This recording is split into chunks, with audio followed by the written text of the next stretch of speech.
kidnapping, the whole thing about they were in Venezuela fighting crime. How ridiculous is it?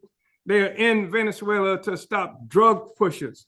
And even in this process of doing what they called this fight for law, they said the reason they didn't have to identify and notify the Congress, which is a constitutional requirement if the country is going to go to war, is because it really wasn't war.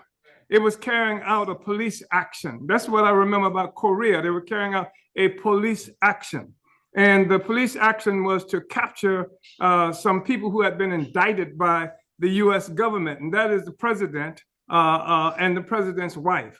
And what we have, of course, is an instance similar to what they've done to oppress peoples everywhere all the time.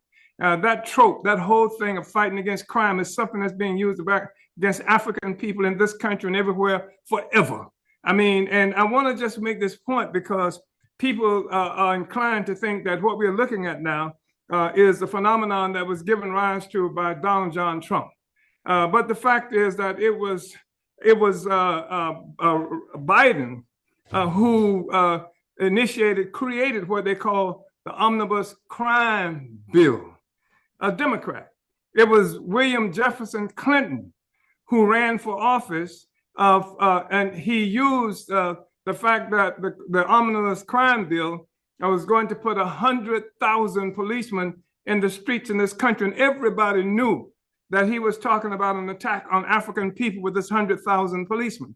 We see the killings of people like Mike Brown and others throughout this country, and people, we have a tendency to attribute it simply to the murderer who pulled the trigger in Ferguson, who killed Mike Brown. But the policy, it was a public policy that we were looking at, this government that protects the colonial mode of production, that anything that approximates resistance will be handled in the most brutal way. And they would do this in a fashion that claimed that they're using the law because they have raised this issue for the longest period of time, that this country is not governed by men, but by laws.